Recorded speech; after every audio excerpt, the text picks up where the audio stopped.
Hi there and welcome to Axel Bank Reports, History and Today. Conversations with America's top nonfiction authors and why their books matter right now. I'm Evan Axelbank. Today we're going to speak with Megan Kate Nelson, the author of The Three-Cornered War, the Union, the Confederacy, and Native Peoples in the Fight for the West. This is her third book. Dr. Nelson is a full-time writer, but has taught at places like Harvard and Brown. Thanks so much for being here, Doctor. Thank you so much for having me. Before we start our interview, I do want to invite listeners to our Patreon page to ask for your support in keeping the show going. Go to patreon.com/AxelBankHistory. We are going to donate part of your contributions to a charity for children's literacy. The Civil War is often told as a battle between North and South, right? The Union, made up of 23 states, which were mostly from Maine to Minnesota and then down to Maryland. The Confederacy is made up of 11 states, Virginia on down and across to Texas. And then there were border states that, of course, Abraham Lincoln did his darndest to keep on his side. The two sides duke it out in an unbelievably bloody war. It results in a slave-free society and cements one nation moving forward. But out west, we have California, Nevada, Oregon. Between California and Texas, though, are huge swaths of land that make up what is today Arizona, New Mexico, north of that, Colorado and Utah. So, Dr. Nelson, explain, why do we need to understand what was happening in those areas while the North and South were going at it? And that's another way of asking why the West has so often been written out of most histories of the Civil War, even the so-called definitive ones. Right. Yes. That latter question is actually the one that prompted me to start this project in the first place, because I'm from Colorado. And when I started studying Civil War history for my previous book, I was shocked to find out that there were actual battles between Union and Confederate troops in New Mexico. And growing up in Colorado, I had never heard about that. I never knew that Colorado soldiers were involved in that conflict on the Union side. And that they had come to Colorado as part of a gold rush in 1858-59, which rarely gets talked about. And, you know, there's no real memorialization in the landscape either. You can go and visit New Mexico and Colorado and Arizona and not even know that there are actually preserved sites of Civil War engagement in the landscape. And so that question really drove me. I wanted to know why this huge region, which had been a center of discussion before the war about the expansion of slavery. I mean, people were always talking about the West after the Mexican-American War. What are we going to do with these new territories? Will slavery be expanded into them? Where will there be a transcontinental railroad? All of the discussion and all of the debate that drove the North and the South apart before the war was about the West. And yet... Yeah, go ahead. Well, so much has been written about the Civil War. I mean, so much that's like the understatement of the year. I mean, millions and millions of books probably and tens of millions and maybe billions of words have been written. But at what point did you realize that this needed a thesis, that this needed a book, that it wasn't just that things hadn't been written, it was that things needed to be written, is that this was consequential in as far as how the Civil War went? Right. Well, the more I looked into it, the more interested I became, not only in the Union-Confederate conflict, which was about controlling the West and also particularly California for its gold mines and its Pacific ports. So that was about funding the war, right? We don't often talk about how much wars cost, but it costs a lot of money to fight a war, right? And not till the end. They only tell you at the end, right? Right. When the bill comes due. But they, both the North and the South wanted control of the West for that reason. So I was interested in that as part of the larger story of the war. But I was also interested, as I started to kind of dig around, in how prominent indigenous communities were in not only engaging with Union and Confederate troops in that initial conflict in the first years, but also then as they became the targets of Union campaigns in the rest of the war, like from 63 on, and the book actually goes till 68, which is kind of longer than you would usually think of the Civil War lasting. But this is a component, I mean, there have been military historians who have talked about the war in the West along these lines, but no one has really brought these stories together, the story of the Union conflict, the Union and Confederate conflict, and then the Union campaigns in particular against Native peoples, and how that was part of a larger story of the war that really shows us it was a continental conflict, that it was about North and South, of course, and it was about emancipation and ending slavery, but it was also about exerting control of the West, which required, it necessitated either the extermination or the removal of Native peoples from those lands. Let this be a lesson that anybody who comes up with something new to say about the Civil War then has to write a book. And so no pressure on any of you out there, but that's impressive. You say that Lincoln had to keep control of the West in order to win the war. When does Abraham Lincoln realize that? Well, I think that the Lincoln and the Republican Party had always been interested in the West. I mean, the Republican Party forms in part in order to argue for free territories west of the Mississippi River, and to really base a whole political platform on that, on internal improvements, on a transcontinental railroad, and on homesteading. And we see this in their platform in 1860. And, you know, Lincoln's first goal was to keep control of the West with devoting as little manpower to that process as possible, because he needed most of the soldiers to come east and fight in those really big theaters of the war that we're most used to talking about, right? But there were already U.S. Army regulars, as they call them, kind of professional soldiers, posted across the West in garrisons. And so it was fairly easy for the commanders in the West to kind of bring all of those troops together to defend against this Confederate invasion.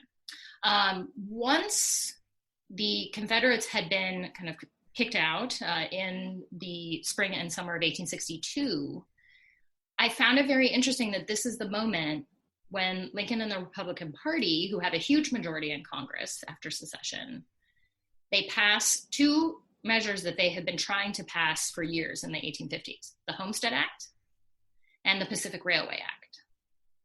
And, you know, you might think, why do they bother doing this during wartime?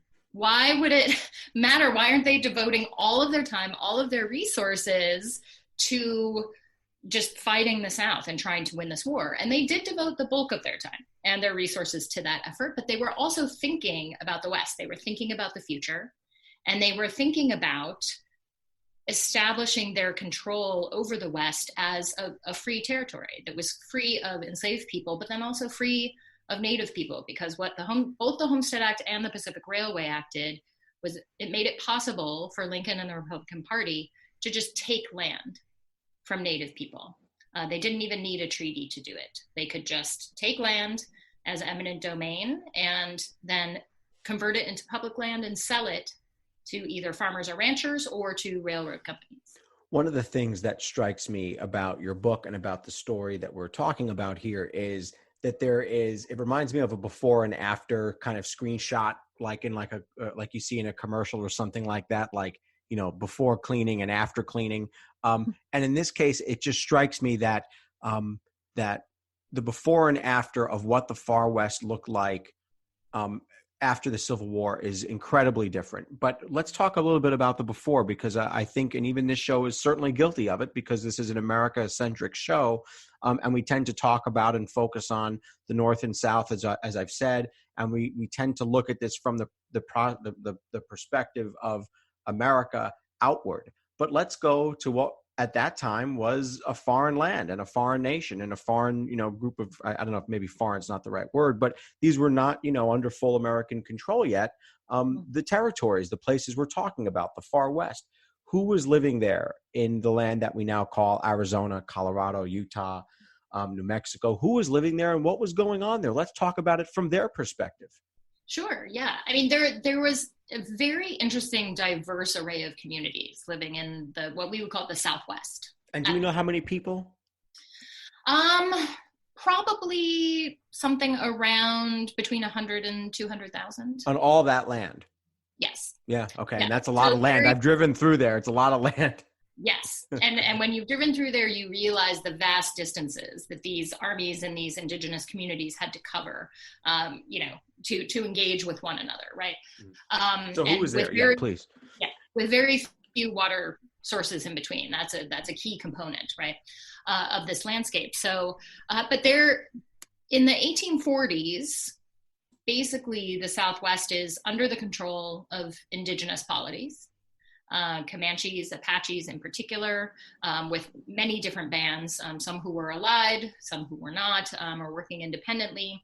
The Odom peoples of southern Arizona as well. Most of these territories crossed to the border into Mexico. And if you think of the West not as a series of borders that are meeting, but a kind of layered system, so that you have a kind of layer of indigenous lands and territories and their perceptions of where their lands ended and other groups began. And then you have a kind of Spanish-Mexican layer kind of put on top of that almost, if we're moving kind of upward in time. And then the Americans come in and overlay another border on top of that, right? It's all overlapping. And in the 1840s and into the 1850s, really indigenous peoples had control of that entire landscape. There were kind of outposts and cities and presidios that were manned by soldiers and also citizens from Mexico. And they were, at that point, it was northern Mexico. In 1848 and then 1853, that all changes and the border moves south, kind of leaps over about 50,000 Hispanos who then are considered to be citizens if they elect to be of the United States. And it didn't just move south magically. There was, there was a war, Exactly. Right. There was a war that the United States won. It was explicitly a war of imperial conquest. And this created a lot of then tensions between Americans and Hispano-New Mexicans still living south of the border, and then also indigenous communities, particularly Chiricahua Apaches, who figure most prominently in the book itself. The Americans are not, Anglo-Americans are not a huge influence in terms of numbers by the time of the Civil War, but they are a huge influence politically, because now that this whole area is within the United States borders and there are territorial governments, that means that Anglo-Americans are kind of in control politically. Of course, they were not in control in many other ways. And then further north of there, there's also a very large Mormon community in Utah from the mid-1840s onward that launched its own rebellion against the United States in the late 1850s.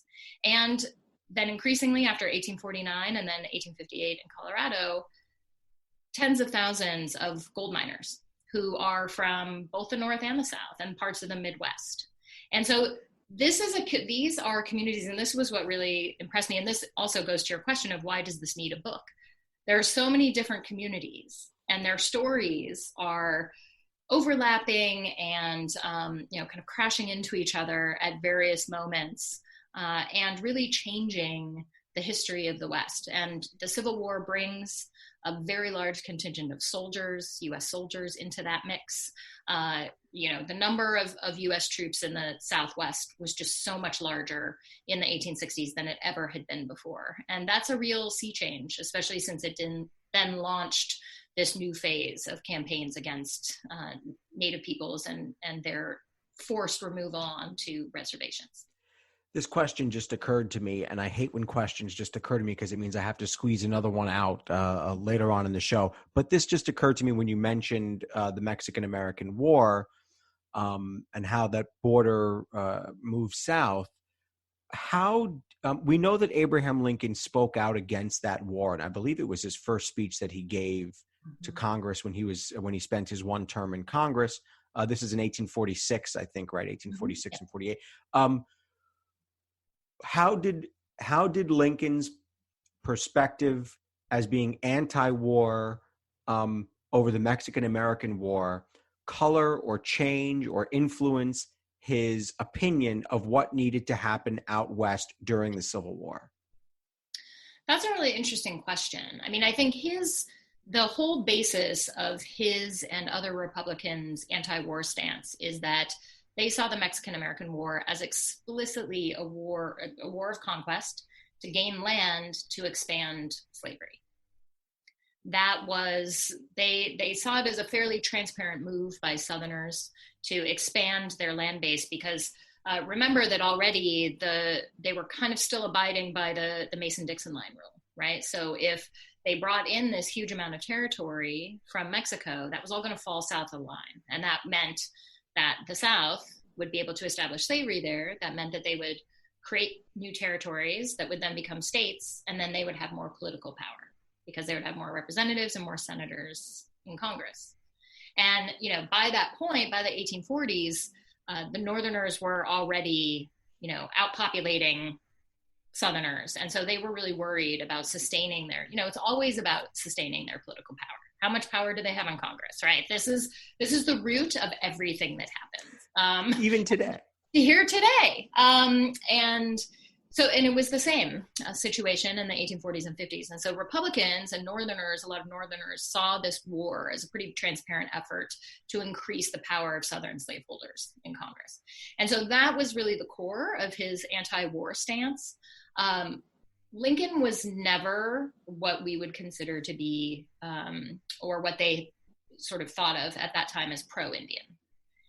If there was one thing that united white Northerners and Southerners during the Civil War period, it was the belief that either Native peoples were just going to vanish naturally through disease epidemics and warfare and other, forms of eradication, or they were just going to have to be removed onto reservations and civilized into becoming Americans. They would have to farm, they would have to be converted to Christianity, and they would have to learn English.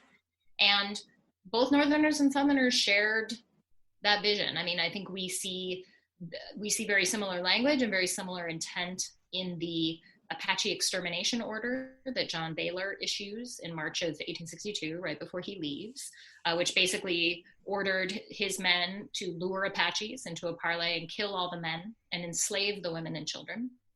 And that order looks very similar to James Carleton's orders a year later, sending Kit Carson and Joseph Rodman West into southern and northern Arizona to fight and possibly exterminate all of the men of those indigenous communities, and then to imprison the women and the children. So had a different valence because enslavement was not involved, but it was the exact same kind of intent, which was to clear the West of Native peoples so that white Americans could settle those lands and develop them as ranchers or miners or business people.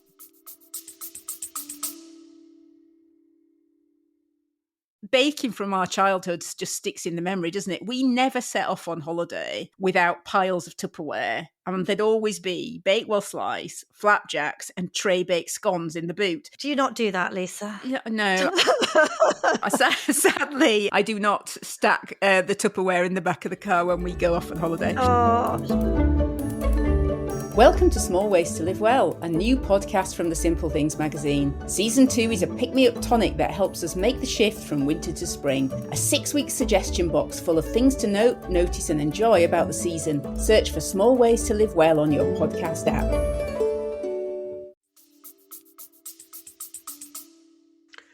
Well, this is why we do this show, folks, because the headlines seldom reveal what is really going on and what really happened. And this is why we love our historians. What you mentioned, the gold miners who were headed to California. What investment in terms of manpower and foreign policy had been made in the territories that were there by the Union and also the Confederacy? They were interested in having these paths to California potentially to get there and get the gold, right? Talk about the influence of economics here along with the political side of this. Sure, yeah. So, the gold rush of 49 that brought all of these Anglo-Americans through the West and to the California coast, that was the first of many sea changes in the West. And that was the first time that many indigenous communities actually encountered Anglo-Americans. They may have met a couple trappers, maybe some scouts, or folks like Kit Carson who were in the West actually relatively early in the 1830s and 40s. But it was really that gold rush that sparked that Anglo-American migration to the West. And most of them came overland because it was incredibly expensive and risky to go by boat, which you had to kind of sail down and then portage across Panama and then come up the Pacific. That's a long way. That's a long way. That's a long way. And expensive, and had a reputation for being kind of disease ridden also, with mosquitoes and yellow fever and everything. So most people came overland, and when they did, they were crossing through indigenous homelands. And various indigenous communities had different kinds of responses to that. Some charged tolls, some made treaties, some attacked wagon trains. There were various kinds of policies. But what that gold rush did is it brought these huge populations. It leads directly to the statehood of California, which brings California into the Union as part of a compromise. And then the gold rush of 1858-59 in Colorado brings, again, as I said, tens of thousands of young men into the West at a time when they were the perfect age and had the perfect seasoning to enter the Union Army in defense of the West, right? They had already been sleeping outside for 2 years. Like, it didn't, they had already been kind of up at high elevations and dealing with violence in their communities. So they didn't think it was a very big deal to sign up for the war. They thought it was going to be kind of great fun then to fight the Texans and push them out of the territory. But they all were there for gold. They were all there for that dream of gold that was extremely powerful during this period. Part of that, I think, was because you never quite knew when you were going to strike it rich or if you would. And there was this sense of great possibility among mostly Anglo-Americans, although there were significant numbers of Mexican miners in a lot of these communities as well, and miners from a lot of other countries, including Europe. But Anglo-Americans kind of predominated. And so they established towns and mining camps that became kind of centers of political power for Anglo-Americans. And then usually it was those mining camps that were agitating for territorial status. And this was important. I mean, there's the economic side where everyone wants gold, not only because gold in itself is very valuable, but also gold backs the value of paper money. Right. So if you have a lot of gold supply, your economy is more stable. And so, having all of that gold is very useful for both sides, not only as kind of pure payment, but also to kind of boost other areas of the economy. So that was part of the economic vision, but it was also a political vision, because really the Confederates thought that they might be able to woo a lot of Southern miners to their side. And there were a lot of kind of fistfights and shootouts at flagpoles in Western towns, including Taos, including Denver, where the Confederates, pro-Southerners are trying to pull down the U.S. flag from the flagpole, and pro-U.S. people are trying to put it back up, right? In most of those places, the pro-Northern groups were victorious. But that just creates political stability for each side and benefits the Union ultimately, right? Because again, they want those territories to come in for the Union. Because they will ultimately become states that will give Republicans more representatives and more senators. Always about the power, the political power. Yeah, it's all about money and political power. So we've got a political investment. We've got a financial investment. I want to ask about the military investment, the manpower, the flesh and blood. You say in the book that the Union had to keep troops in New Mexico to stop slavery from taking root there. The key is to stop this from becoming Confederate. Why was that so important? And what does John Baylor's proclamation do to their efforts? Sure, yeah. I mean, the interesting thing about enslavement in the Southwest at this point, there were very few Black slaves in New Mexico at this time, fewer than 100, and fewer than 100 free Black people or enslaved Black people. Most of those who were enslaved to U.S. Army officers who were Southerners. right? So the U.S. Army before the war was made up of both Northerners and Southerners, and Southerners often brought their enslaved men with them. And so this is where you get those numbers, which is really interesting. But most of those men resigned from the Union Army or from the U.S. Army after Fort Sumter, and they go east and volunteer for the Confederate forces. And they usually took their enslaved people with them. Although then a couple of them brought them back in the Confederate Texan invasion. But remaining there were all of these U.S. Army regulars and all of these forts throughout the Southwest. And once the head of the Department of New Mexico, which is this guy E.R.S. Canby, who his wife called Richard. So that's how I refer to him in the book, because his wife, Louisa Canby, is a major figure. He started to kind of bring them all together. He told them to abandon the forts mostly in Arizona, so that those men could come to the Rio Grande, because he felt fairly sure, although he didn't know, that a Confederate invasion would be coming from Texas, that kind of far western edge of the Confederacy. And it would either be coming up the Rio Grande or it would be coming up the Pecos River. So he wanted all those troops to be there. So by the summer of 1861, he had about 4,000 men, which, again, that doesn't seem like very much compared to the East, right? I mean, in the East, we have armies of hundreds of thousands. But we're talking about an area where there's 100,000 people. Right, exactly. Yeah. And this is a concentration of troops that no one has ever seen before in this region, because as readers will find out in the book, the Southwestern desert is not the best place for large armies to be fighting one another. It's actually the worst possible. The war, yeah. Right? This is not an area in which you want to engage with huge amounts of people. And so for that region, those were huge numbers. At the point that Canby was bringing his people in, John Baylor, who you referenced just now, had already arrived from San Antonio. Now, Baylor was a rancher. He was a slave owner. He was a pretty rabid Confederate, former state legislator. He was a lawyer. He did lots of different things, and he had a lot of big ambitions. And he brought cavalry out along more than 600 miles of road from San Antonio to El Paso. And his orders were to just stay in El Paso and just establish control of Fort Bliss, which had been a federal fort before basically Union troops in Texas just sort of surrendered and left. So he had control of Fort Bliss. He was supposed to just stay there, and he did not, because Baylor was a guy, again, very ambitious, very paranoid. He heard that Canby's men were coalescing along the Rio Grande. He was afraid that he was going to get attacked, so he decided to make the first move. So he actually crossed into New Mexico territory and invaded the North in the first invasion on the North of the war with no orders. That was totally just his idea. And was able to take the town of Mesilla, was able to force the surrender of 400 troops at Fort Fillmore, and then sat down on August 1st and created the Confederate territory of Arizona. So Arizona comes into being as a Confederate territory in August of 1861. It had a different shape than the one we know today. It was horizontal.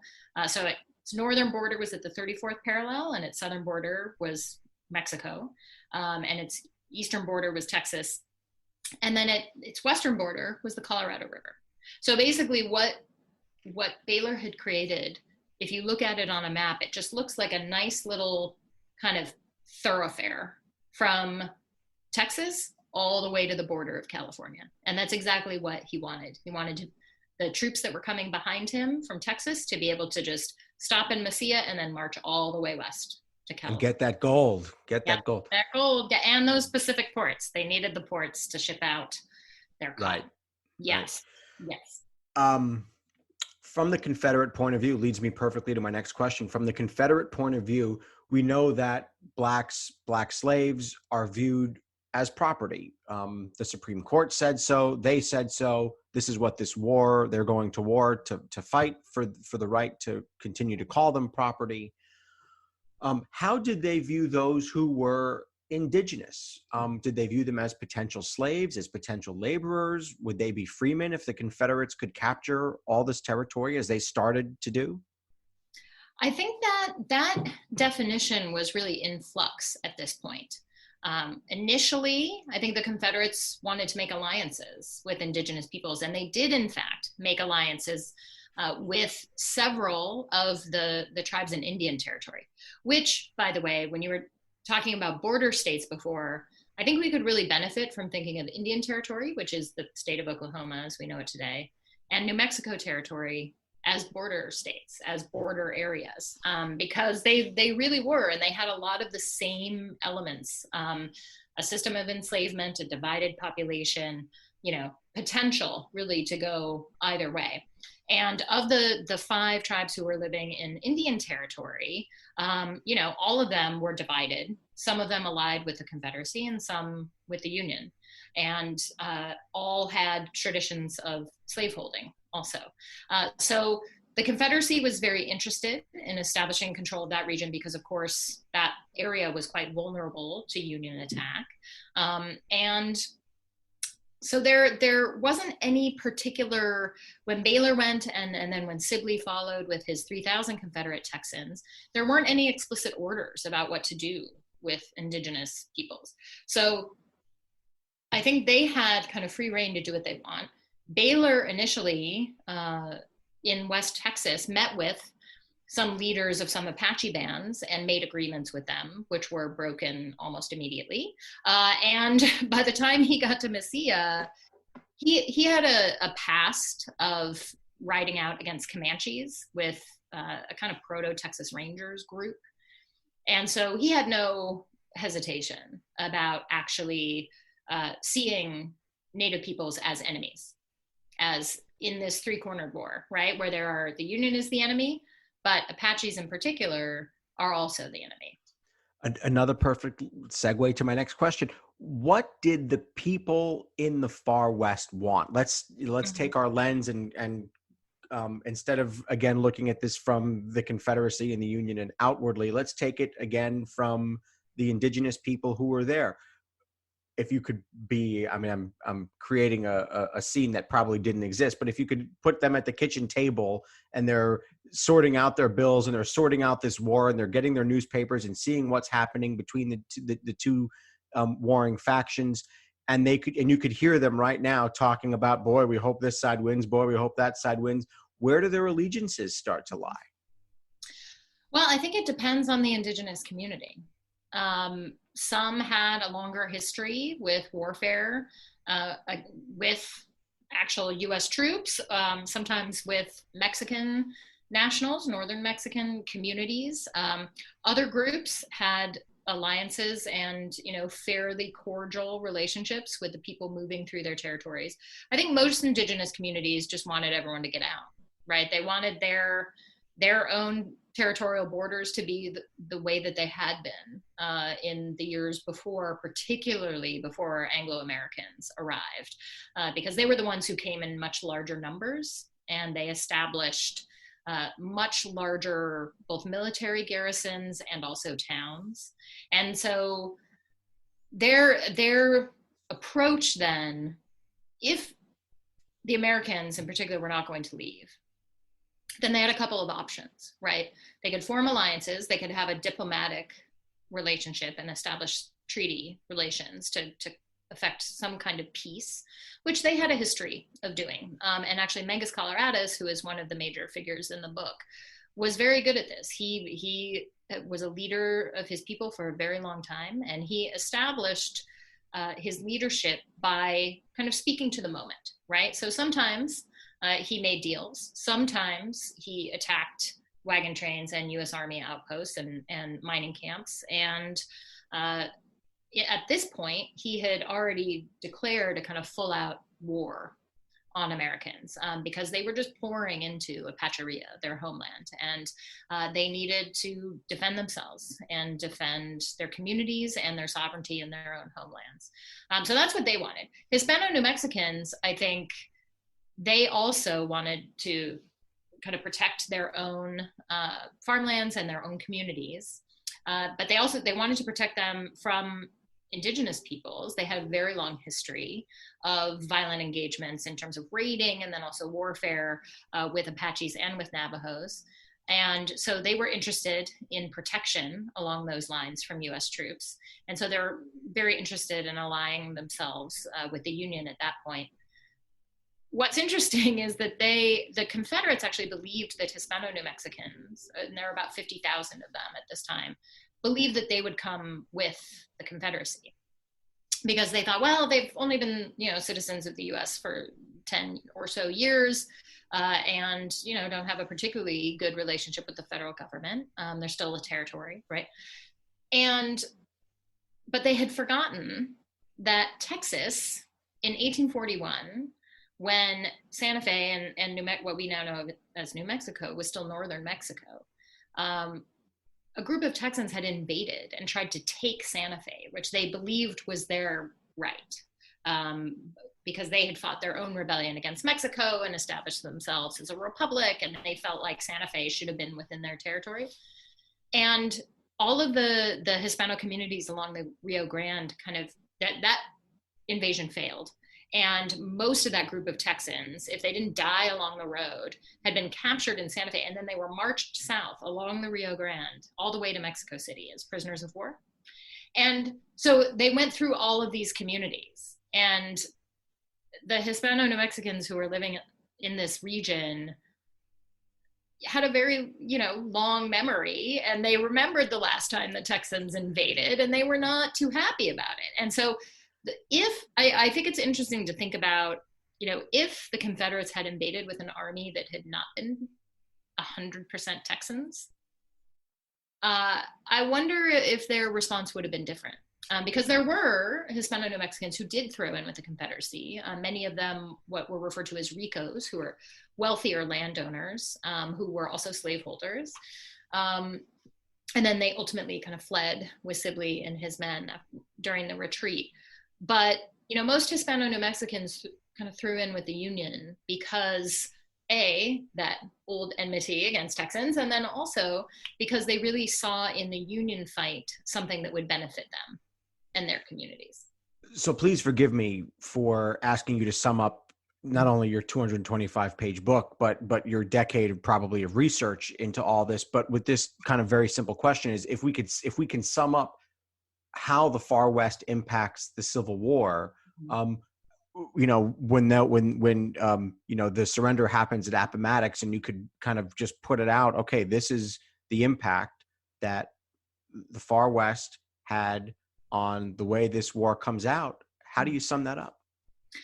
Well, I think militarily, the fact that Union troops in the region were able to push the Confederates back, and that the Confederate invasion did not succeed, was very helpful to the Union in the field, because they didn't have to throw a bunch of soldiers out there. They didn't have to devote a lot of money to further defending the region.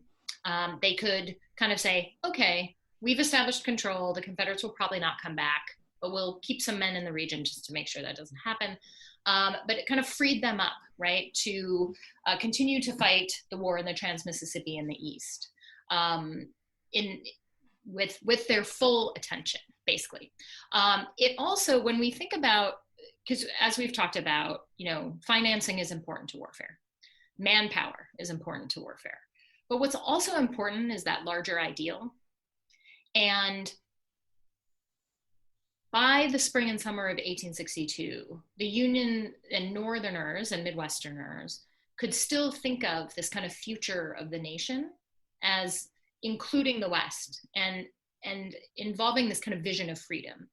The Confederates, that dream died, right? They had wanted the West not only for gold and Pacific ports, but also because they had this dream of an empire of slavery that extended from the Atlantic to the Pacific. And they thought, oh, okay, we're going to beat the North. We're going to establish our own country. We're going to extend all the way to California. And then maybe we'll even start pushing south into Mexico and fight a second Mexican war, and expand into really a hemispheric empire slavery. That was the dream, right? But by the spring and summer of 1862, when they failed at that dream died. And that's very interesting. And I know that I'm arguing here for, it's a kind of direct effect, but it's almost an indirect effect, right? The fact that they lost this ability to think of the West and to have this future vision then goes on to shape the way that they fight the war. They're not able to ship their cotton out. They have to tax their people in kind. It creates a real bind for them economically, but also I think that psychological part of it is very important, that they no longer had that outlet, and they really were sort of trapped and surrounded by Union territories and forces. And as we know from so many of America's wars, every military has to have something to believe in, or Yes. it's just a bunch of bullets. I want to read a quote, a beautiful quote from really towards the end of the book. She writes very well, folks. This is a very well written book. And these couple of sentences here really knocked my socks off. So we've kind of we just discussed the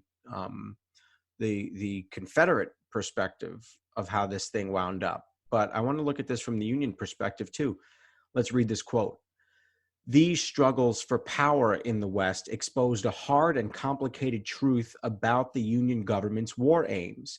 They simultaneously embraced slave emancipation and native extermination in order to secure an American empire of liberty.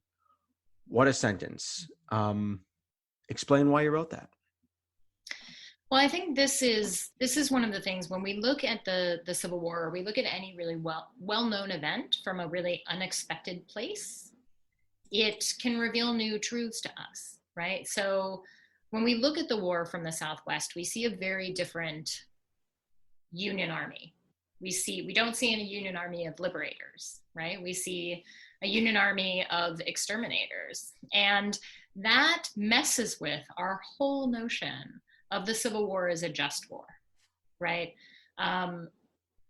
Usually the conversation about the Civil War in this country is North and South fight, for emancipation on the one hand, for slavery on the other. The Union cause wins, even though the lost cause of the South becomes quite dominant in popular culture later, but similarly erases the West in an interesting kind of way. But, now I've lost my train of thought because I started thinking about the lost cause. But that's the lost causes. That's why they have the lost cause. The question was the Union. The Union simultaneously embraces emancipation, but also native extermination. What a contradiction. Yes. Okay. So we got it back. I've got it back. I'm fully back on track. So, but I think this is really why it's so hard to grapple with the history of the West, and maybe in part why it's been erased from a lot of our histories, is because it does mess with that idea of a just war, by saying, and we can think of the Union devotion, sort of devotion in a more of a material sense and not a faith sense, but to emancipation and also to native extermination or removal, they seem contradictory to us. But actually, one of the points I make in the book is that they were twin goals of a larger Republican ideal, which is that Empire of Liberty. That the Empire of Liberty necessitated both emancipation and native extermination and removal. And this continues to be the case in Reconstruction as well. And that just it's very upsetting to people to realize this. It's upsetting to have this vision of Lincoln, who, even though his views changed on slavery and emancipation over the course of the war, in a way that we perceive as quite admirable. He kind of ditches the colonization idea and fully embraces emancipation and Black service in the Army. And then ultimately equality and maybe even voting as well. He never changed his mind about indigenous policy and US Indian policy. It was always part of his plan to use military campaigns as well as kind of political treaty making in order to put indigenous peoples on reservations, to keep them out of the way of American white progress. That before and after thing that I talked about earlier, the before cleaning and the after cleaning, the before war and after war, this Civil War leaves behind civilization. You say in the book, empty lands are now populated. Where do we see evidence of the Civil War today? I mean, it's interesting. The most obvious, I mean, when we think of Civil War sites in the West, you're thinking of sites of battle, right? Or sites of encampment. What's interesting, there's a lot of talk, of course, about where Civil War sites exist in the East Coast, and that a lot of them have either been, a lot in Virginia in particular, which is the most kind of intensively fought space, have been paved over. There are mini malls on the strip malls on the sites of major battles and encampments, and you can't really feel like you can access them anymore. In the West, that's not the case. In the West, almost every single site of encampment or battle still exists and has been preserved, and is either run by state historical societies or the National Park Service. The only place that has not is Valverde, which is the very first, it's the site of the very first battle between Union and Confederate troops. It was a Confederate victory in February of 1862. Valverde is on the ranch land that is currently owned by Ted Turner. So I've been agitated. Ted Turner, if you're listening. Did you knock on the door? Yeah, please consider donating the battlefield of Valverde land to either the state of New Mexico or the National Park Service, because we would love to be able to access it, because it is really inaccessible. But all of these other sites have been preserved, and the reason they have been is because of the nature of the Southwest, right?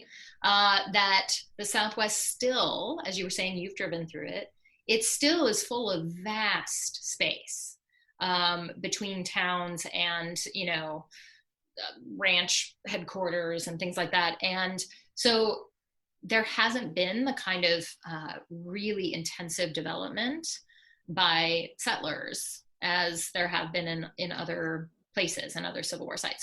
So those places still begin, but then there's also marks of war, the fact that the Pacific Railway Act basically jump-started the construction of the Transcontinental Railroad.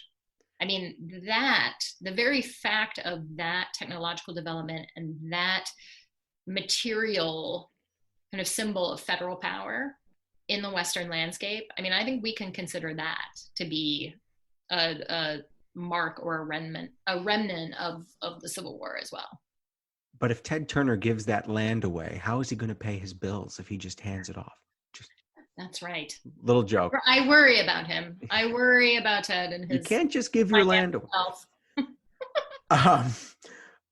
You're from Colorado, you said. What was it like for you to travel all through the Southwest doing this research?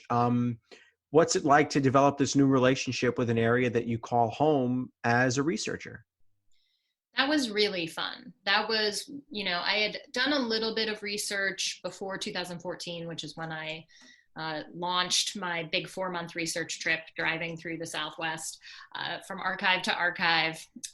It was great to just see the landscape and to see all of these places where all of the protagonists in my book, there are 9 of them, they're from different communities, and they're moving in and out of the region and crossing paths in different interesting sorts of ways. And I was able to drive basically all of those roads. That's the other thing too, like most of those pathways are still there, just in different form, and you found as highways. And you found immersive study to be really important, even though you knew the land a little bit. Yes. I mean, I knew Colorado pretty well, and I'd been to New Mexico a couple of times, but the research process brought me into different kinds of places. And I'm an environmental historian, and so being in the landscape is very important for me, to be able to just see where people were and understand more what their experience might have been in that space. And just as one brief example, reading through all of the records of Baylor's pursuit of the federal troops at Fort Fillmore, they had kind of tried to retreat across this 20-mile stretch of desert up and over the Oregon mountains. On their way, they were trying to get to another federal installation in that region, Fort Stanton. And Baylor pursued them, and he was able to capture them because they really slowed down. Their wagon train really slowed down after the sun came up. And I was trying to figure out why. I mean, I knew that the temperature was rising. It was July, it was in the 90s.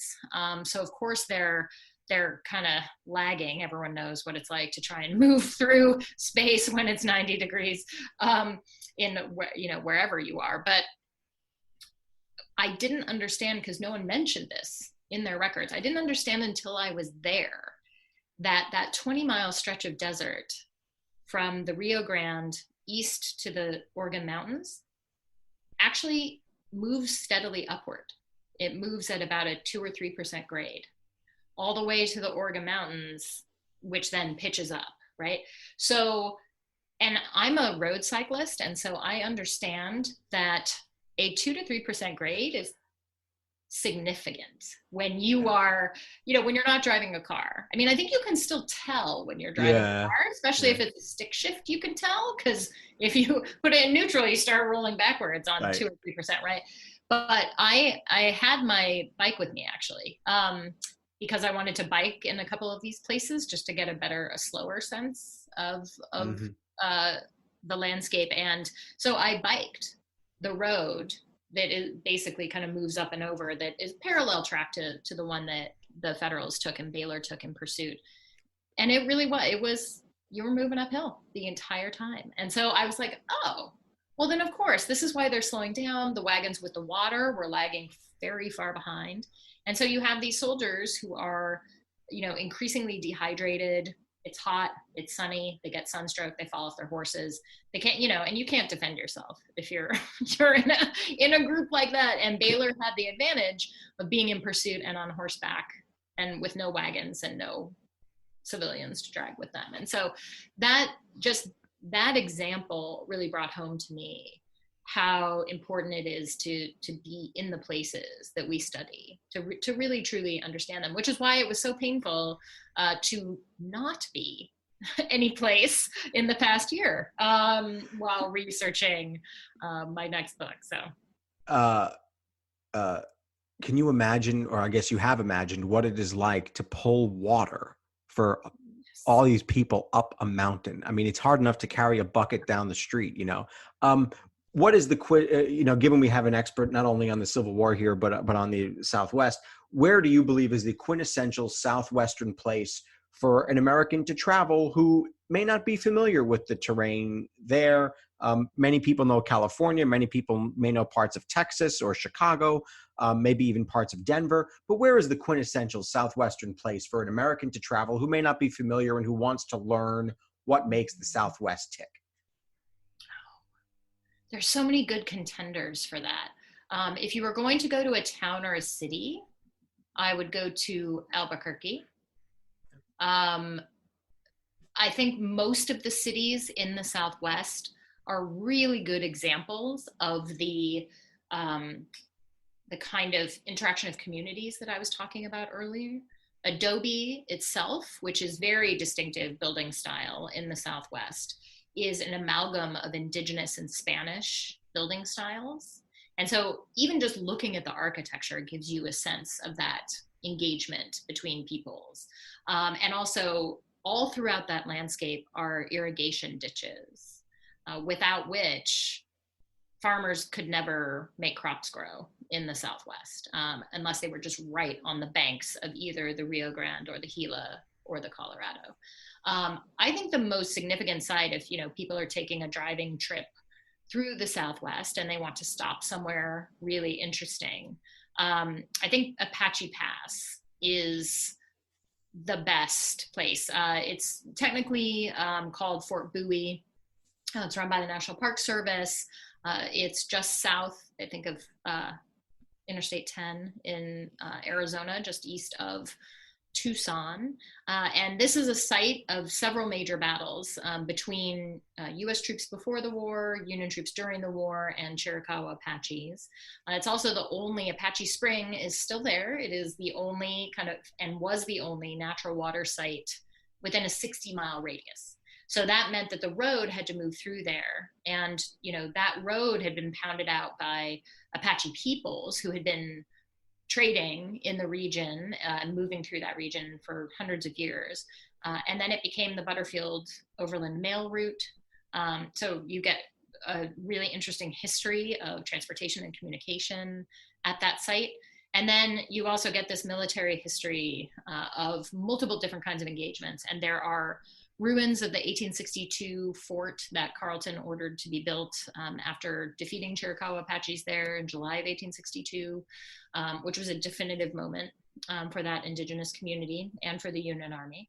And they also have the ruins, the adobe ruins of a later fort, Fort Bowie, and it's just fascinating to be there, and it's beautiful. And you can see why